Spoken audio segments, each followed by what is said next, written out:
पेश है हिंदी जबान में अपडेट।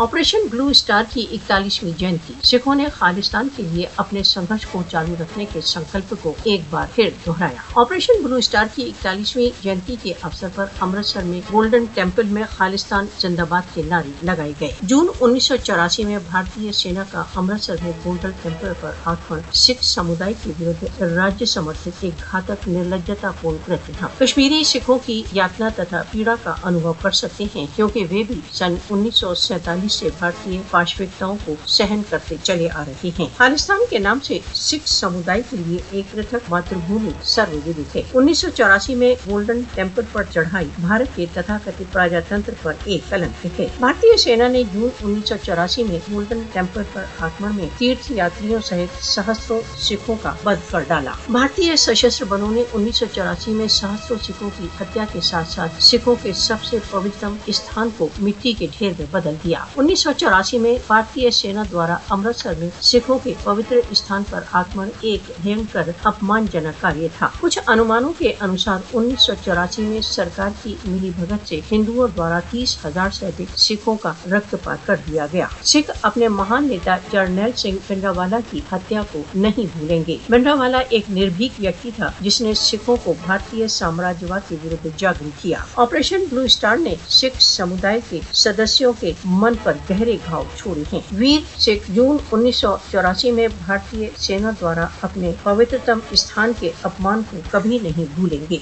सिख संत जरनैल सिंह भिंडरावाला द्वारा दिखाए गए मार्ग पर चलने के लिए कृत संकल्प हैं। सिख एक पृथक खालिस्तान की उपलब्धि तक चैन से नहीं बैठेंगे। भारत के विरुद्ध सिखों का युद्ध यथार्थ में हिंदुत्व आधिपत्य के विरुद्ध संघर्ष है। भारत को 1984 में होने वाले सिख रक्तपात के लिए उत्तरदायी ठहराया जाना चाहिए।